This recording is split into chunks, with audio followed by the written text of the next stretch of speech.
Okay, I have with me Peter Fury. We're talking about the year 2015, which was first fight. We'll go back and review Manny Pacquiao, Floyd Mayweather, the fight that everybody wanted to see, the super fight. Looking back, your thoughts?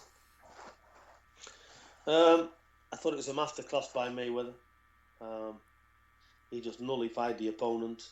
It was never going to be as exciting as people thought it was, and the right man won it. But, it as a super fight, one of the best fights I've ever seen, no. So I can't really say that to be the case. But it's only because of the sheer talent Mayweather's got, what he does to fighters. So let's not forget Mayweather is probably the greatest fighter in the world. And that's because of what he does to world-level opponents. What's been your favourite fight of the year, Peter? Well, there's too many. I'm a big fan of Golovkin. I like him. I like what he does, and I think he's going to be around a long time. Mm-hmm. I like Canelo as well. I like to see him fight. I think he always looks well, fights well. Who else? Can you name a few? Let's think. Let's go for division. Let's talk about Chris Eubank Jr. His rise, or where he is at the moment. His fight with Spike O'Sullivan, for example. I think he's getting there. I think he's improving. He's definitely got world talent. Right. He's coming up. He's a world class fighter. Mm-hmm. You know, he's still got a lot to learn. He's not the finished article at all. I seen he got hurt a bit with Spike O'Sullivan as well in early on in that fight. So he's still learning, and I think he's doing well. He's definitely got the capability of being a very, very good fighter, but he's not there yet. Peter Quillin and his fight with Danny Jacobs. I haven't seen it. Stopped him in the first round, Danny Jacobs. I was shocked.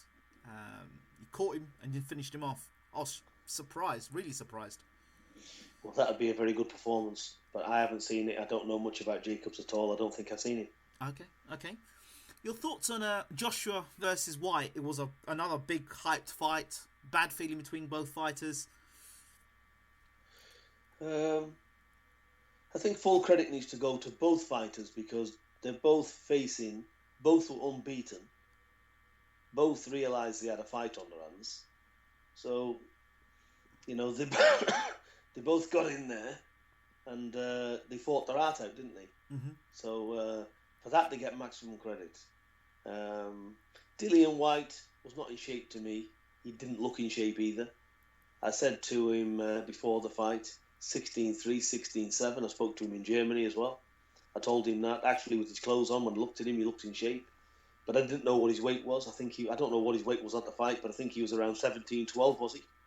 Yeah. And out of shape, preparations for him, not that good. His leg movement wasn't good. Just, but, Dillian White is a very, very tough, game, heart of a lion, street fighting man. But this isn't street fighting. This is boxing. And, I just feel if Dillian White would have been properly prepared, that's not taking away anything from Jonathan Banks, his trainer, because you can only train when a fighter listens. Jonathan Banks, I don't think he's been with Dillian 24/7 because he's obviously had Vladimir and things like this. I don't really know what's gone on in their camp. But, look, fighters need to get to bed 10, 11 o'clock. There is no nightlife. There's nothing. Live a Spartan life if you want to succeed. And I think that was the difference in that fight. Dillian didn't come in shape in that fight to me. I think he could have done a lot better with it. But look, let's just say this. He had enough time to prepare. He didn't. He done the best he could. So the best man won. Joshua needs all the maximum credit because every fighter's wide open. They know what they've got to face. And that's it. But, do I rate the fight on a world level? No. Is Joshua on a world level? Definitely not. He's got a long way to go. And let's just look at it as I see it. We're putting Yui in with a top 10 guy in the world. I'm quite sure they will not put Joshua in with the same opponent that Yui's about to go in with. Definitely not. See, the thing is, Peter, and I know exactly what you're saying here, but you read it over and over again. Oh, on that performance, Joshua could destroy Klitschko. Oh, no. That's silly. Look what Joshua said himself. Joshua's a nice kid. I like the way he comes over, the way he speaks. He's a humble man. Mm-hmm. He knows how hard it is himself. You've got promoters saying this and saying that about the kid, but he's a nice lad. He knows where he stands himself because he said so after the fight. So let's get it from where it is. This is me looking in. I hear people keep saying, "Oh, make the fight with Yui, make the fight with Joshua." I'll tell you why that fight won't work right now with Yui and Joshua. Would Yui take Joshua tomorrow? Yes, he would. Let's get that out the way. Yes, of course he would. It's silly to even say that Yui would skip round and avoid him. No, he wouldn't. If that fight can be made, make it. But we are not interested in it for the simple reason we know it's not a big money fight. It's too early. It's too much of a risk for them. It is not a risk for us because Yui's downrated anyway. They think it's a foregone conclusion, people. But Yui's got nothing to bring to the table, i.e. Joshua's got a number 2 ranking. Yui's not even in the top 15 or top 20. So it's all right saying, let's call out Joshua, let's do this. I'm not into all of that. I'm a realist and I see things exactly what they are. Yui's got nothing to bring financially to the table on a promotion side for Joshua. Joshua's up there, he's had a pay-per-view fight. To put him in against somebody like Yui and risk everything, they can probably get a world title fight for the same risk and get fortunes. Can you see what I'm trying to say? Absolutely. Barry Hearn said that Joshua is the best heavyweight in the world. What you saw tonight was the best heavyweight in the world in action. And fight fans who are not clued up and casuals will take that statement and run to the bank with it. Well, I'm going to use that's the same statement Barry Hearn used when he said he's made and done all the deal on the Klitschko-Fury fight. That's going in the same breath as that. So it's what it is. Look, they've got to sing praises to the fighter. He's a young fighter coming through. He's a good fighter. He's got talent, and he'll get better and better. Joshua. He's not ready now though. So the fight there, what we've seen, it was a good fight. And it wasn't one-way traffic. He took punishment and he come through that. But they've got a long way. They've got a long way to go. But I'd like him to stop mentioning Joshua in the same breath as Tyson because it's. That's another thing. Oh, Joshua will destroy Tyson tomorrow. That's another thing that you hear. Why? What? I mean, Tyson just beaten Klitschko. Joshua just beat Dillian Whyte. I don't get it. I don't think really they're not proper boxing people, are they? These are armchair. I don't know what they are. They're the casual non-boxing fan that doesn't know anything about boxing because it's ridiculous. They shouldn't even be mentioning him in the same light as Tyson. He's had 14, 15 fights for Christ's sake. He's a novice. So Tyson's been a professional for 7 years. So he's fought endless eliminators, this and that. It's a different ball game altogether. There is levels, and that's exactly where I see it. But he's got potential. He's coming on. Eddie Hearn's doing the right thing with him, and he's got a massive fan base, which is a full credit to him and Eddie Hearn. So they're doing everything right. So good luck to him. What's your view on the British heavyweight scene?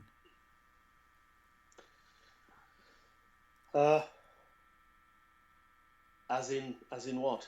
In the sense that we talked Joshua, Dillian Whyte. We've talked about Tyson and Huey.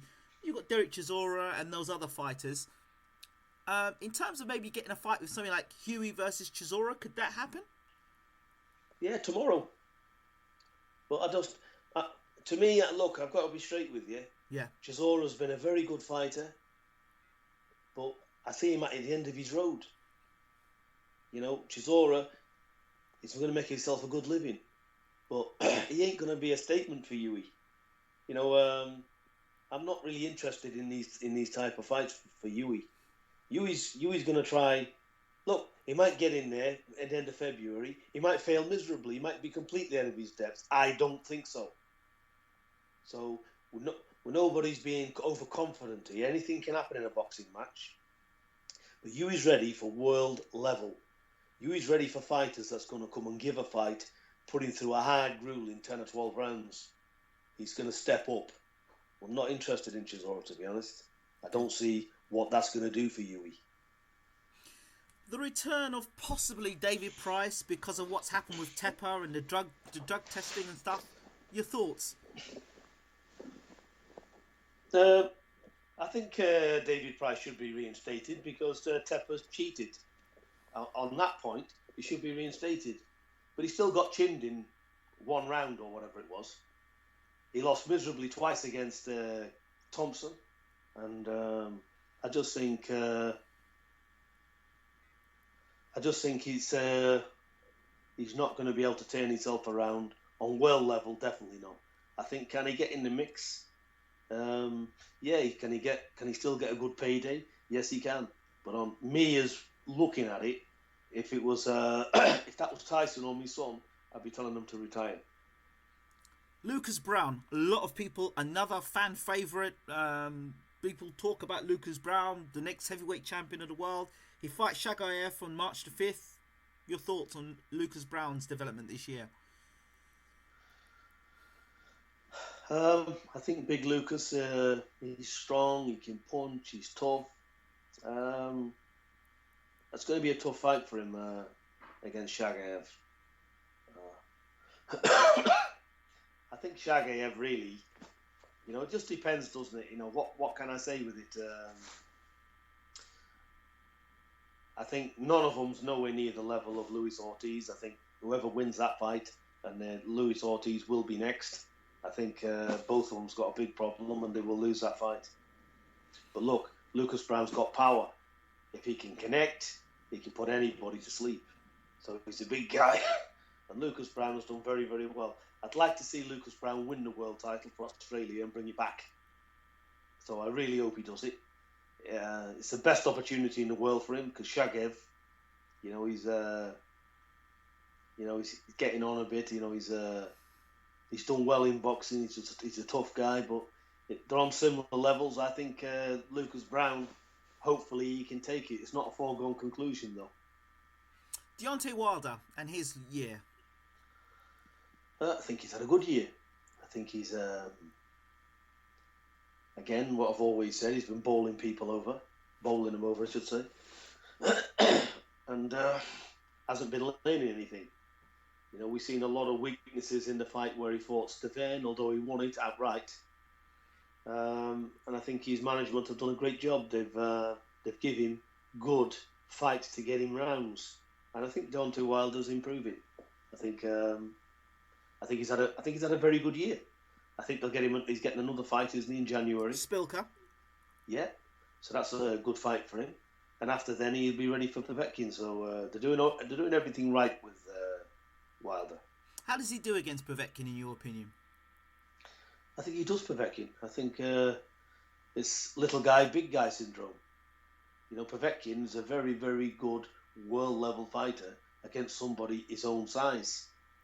Step him up with big guys, he just can't do any good. Let's not forget, he went 10 rounds with him that was going to fight Huey the other day, the American kid who fought Tyson. What's he called? Bloody hell. He fought Tyson in Belfast. Oh. Abel. Not Abel? No. He's an Irish American. Oh, God, I know who you're talking about. But I've just forgot his name. But keep going. Right. He was going to fight my son Yui, and for whatever reason he pulled out. Oh, not Pychek. The other one. Oh, I know who you're talking about. Yeah, keep going. It'll come. Anyway. It'll come to me in a minute. Okay.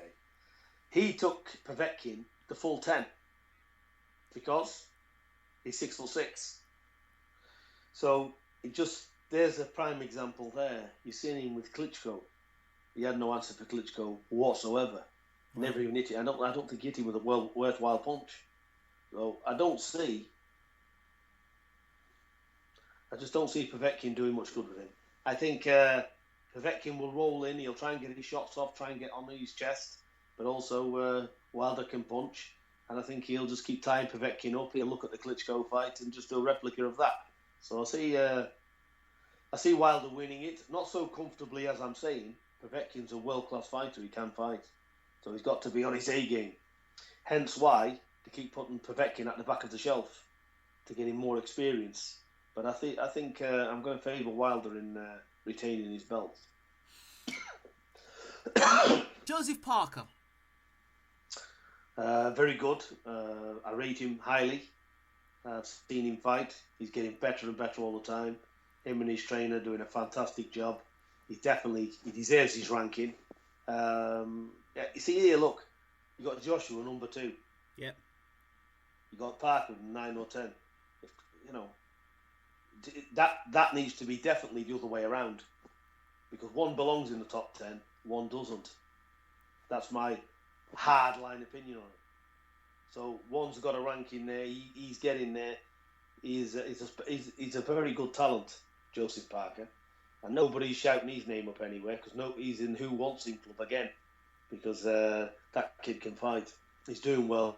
He's learning all the time as well. So whether he's the real deal or not on a world level, nobody knows. We can't say that about any fighter. But I like him. His development is very good. He's coming fast. That's not criticising Joshua at all, but Joshua's got a fair way to go yet. Eddie Chambers. What can you say? Again, nobody wants this guy, do they? He came over here with us. I think he's got some of the best boxing skills in the world. He's tough. He's got a granite chin. And he's had a raw deal, Eddie Chambers. He was badly looked after in the past, badly managed, got his world title shot, didn't really have a game plan to get in there, know what to do with it.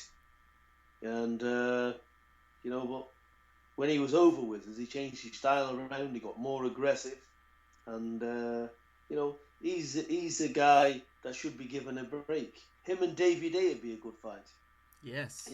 Instead of Davey Day taking some whatever, so, again, it's the politics of boxing. They want to steal somebody's ranking, get in the top 10.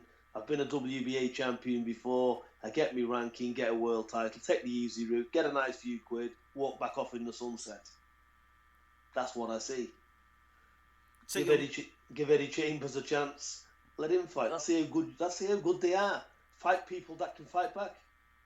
I'm putting my son in. He's 21 years of age. I don't have to rush Yui. I can wait till he's 25. Get in there and have a fight. Let's see what you've got. You're training every day, 7 days a week. Get in there. So they're not prepared to take a risk. So the boxing, to be honest with you today, a lot of it is full of shit. I don't like what I see in it. That's why I take my hat off to the likes of, the Triple Gs. Doesn't talk about it, gets on and does it. We've got a lot of young fighters today claiming they're the world's best thing since sliced bread. They can beat people like Triple G and all this. It's absolute crap. Is it trying to get some false fame? Trying to sell some more tickets? They're trying to be a promoter and a fighter? God only knows, but they're nowhere near of these people's level. But to get on these people's level, they need to do what I'm saying. Get in there and take some big fights. Not something where you've got 99% chance of winning it before you get through the ropes. What are your thoughts on the fact that if your fighters are fighting 90-10 fights, or fights that are probable of you winning, then does that make your camp more successful if you're in fights, so your fighters are in easy matches? Does that make you a better trainer, or does that make you a fortunate trainer? Well, there's two ways of looking at it. Mm-hmm. If you've got young fighters like, Dillian White, Joshua, my son, they have to learn. So you're not going to put them in terribly hard fights coming up, straight away, because that's ridiculous. That's suicide. That's not what I mean. Right. But don't proclaim a fighter far ahead than where he actually is. That's what I think about it. And Hughie not being mentioned like he is right, because that's where he should be. Because he hasn't achieved anything. He's 18-0, and I'm over the moon with his progress. They had him when we put him in against Rudenko. We liked that fight. A lot of people said, "Oh, that's a tough fight for him. That's a tough fight for him." But it's like I always said: if Hughie's any good and on a world level, he should play with Rudenko, and he did. So that's where we are. But still, a lot of people where Hughie was back then, a 20-year-old, wouldn't have took that fight with somebody who's 25-1 with 17 knockouts, who had 200 amateur fights, who's been in every gold medalist games under the sun. But like I said, me looking at it on a world level, get in there. That was a fairly safe, calculated risk as I saw it. And to be fair to the bookies, they had Hughie a favourite as well. So that's where we are. But but now we're saying about Hughie, he's ready to step up. So we're going to step him up. How he fares in that, we have to see. We don't know. But I will find out, because he's getting in there. Ike Ikiobuchi, his comeback, did you hear about it? Vaguely. Yes, he's on the comeback trade. He's just signed a deal. He's come out of prison. What are your thoughts about him making this comeback at 43? It's all rather late, isn't it? It's another Briggs, isn't it?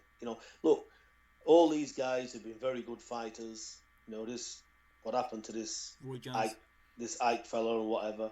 Mm-hmm. There was all exceptionally good fighters, but fighters that's coming back. Everybody's got a chance there. Look what George Foreman did, but everybody's not George Foreman.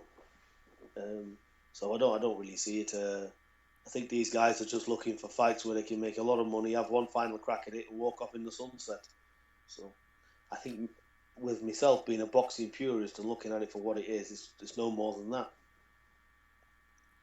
What are your thoughts on the career of Roy Jones recently getting knocked out by Enzo Maccarinelli? I think it was a bad fight to take. I think Enzo Maccarinelli is capable of upsetting a world champion. I watched him in his fight against Bremer in Germany. Bremer's a phenomenal fighter, Bremer. He was offsetting in the boxing skill of that guy. He's very clever boxing brain. And, Enzo took some stick in that. He had a high... it was gross to look at it. And he can knock you cold out with one shot, Enzo Maccarinelli. So why was Roy Jones taking that fight? And somebody of his age. Roy Jones, a great, great champion. So the fighters he's getting in with today wouldn't be able to share the same ring with him in his day. We've got the same with James Toney. They shouldn't be continuing. They should be protecting the legacy, which it is protected anyway, because real boxing people know the score. But you've got to give these guys, to be ultimate world champions and as good as they was back then, you can see why with the mentality they got, because they can't get it out of the mind. They go on too long. And they're risking their health as well, because they shouldn't be happening. Roy Jones, one of the best fighters on the planet. But of recent, who's interested in watching them fight again? I think it's they shouldn't fight again. Simple. There should be some ruling about it. I mean, now James Toney's fighting in, I think, somewhere 16th of January, I believe. Like I said, it's up to them, and but I'm interested in world level boxing. These guys have had the day, the dinosaurs in boxing, and that's all it's ever going to be. I don't think, me personally, I wouldn't be interested in seeing it. I never saw the Roy Jones one. I've got zero interest in it, because I know I can see what it is. It doesn't interest me in saying, "Oh, let's have a look at this. This is going to be a top fight."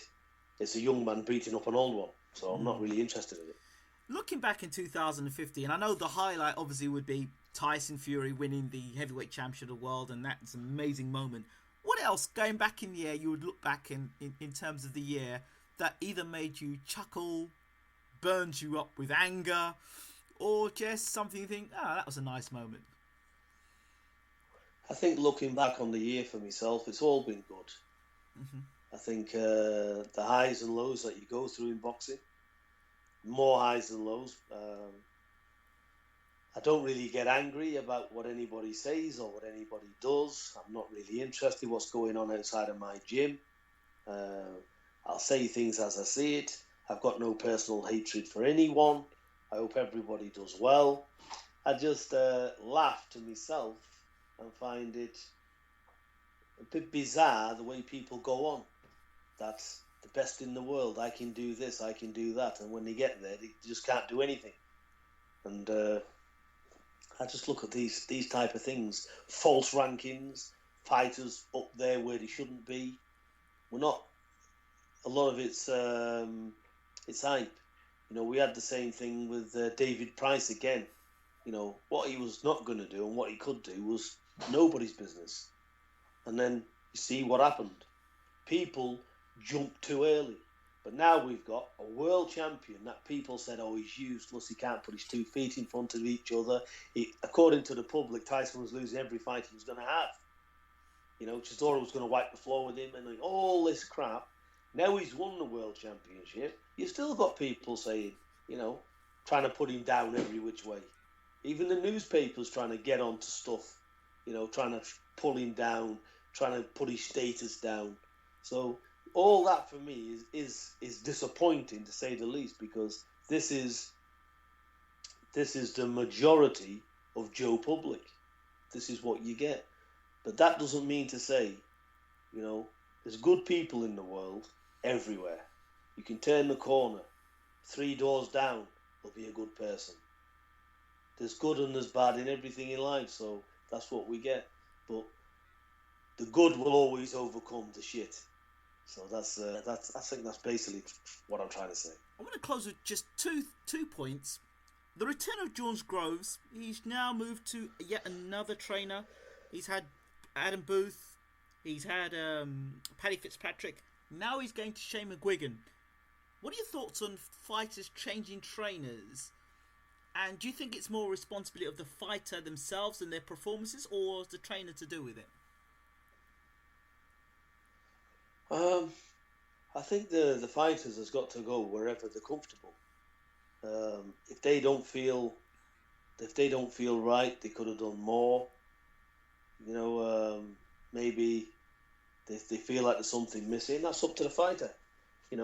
It might not even be some of the time where they've had a dispute with the original trainer. It might be over some financial stuff. Who knows what the reasons are. I don't know what the reasons are. Shane McGuigan, he's a very intelligent young man. He seems to be, proves what it is. He's got Frampton, done a fantastic job with him. So, why not? He's very intelligent, he's young, he's hungry. He'll have knowledge in his mind from his father and people like this. He's been brought up with boxing all his life. Who better to do it? So I can see why they've gone there. Good luck to them. I hope they do very well. I'm sure they will. And in closing, we talked about world rankings and people fighting nobodies, and then when they get a real decent opponent, they come unstuck. Ronda Rousey was on the cover of Ring magazine. She was going to be the person to beat Floyd Mayweather. She was this, she was that. She got outboxed, outfought, outpunched and destroyed by Holly Holm. Now people are talking about a rematch, an immediate rematch with Holly Holm. What are your thoughts on that? Yeah, but let's just look at who Holly Holmes is. Fantastic boxer, achieved great things in boxing, as I understand. A formidable challenger. It wasn't just a step up. Holly Holmes was one of the best in the world. So you've got all these things. But my opinion is, no, they shouldn't be a rematch. She needs to pick up the pieces, have fights, and maybe in three fights, on a fourth fight, fifth fight, get Kelly Holmes then. But an immediate rematch for me, I'd say no. I seen the fight, I looked at it, and she's not ready. So I think let her get her confidence back. Let her learn the art of slipping shots. You see, look, when you're running into fighters and you've got that aggressive style, you've also got to be very, very, very good defensively at the same time. So she's a lot more to put into her arsenal. Can she do it? Yeah. She can come back from that. But, to think that Kelly Holmes was going to be just another one of her previous opponents, I think, again, the matchmaking wasn't too clever, because they really need to have a look at Kelly Holmes' background and what she's done in boxing, the footwork and everything else, and realise that rushing in and trying to land them heavy bombs isn't going to work. So, and she got countered on the way in everywhere. So this is what's happened. So I think a rematch is too soon against such a high level, belonging world champion as where she is, Kelly Holmes. I think Ronda Rousey needs to just go back to the drawing board and not have an immediate rematch. Peter Fury, thank you so much for talking to Bayloric TV, and we wish you the very best for 2016. Yeah, and likewise to all the boxing fans around the world, and we see how we go, and hopefully we've still got God's grace going into 2016, and we do our very, very best. And Happy New Year to everybody around the world, including you, Ingram, and your family. Thank you so much, and I hope you get rid of that cough. Listen, who knows? I'll probably get you into a world champion and then keel over. Let's hope not. All the best, Ingram. Thank you Happy so much, New Year. Peter. All the best. Take care. Thank you. Bye.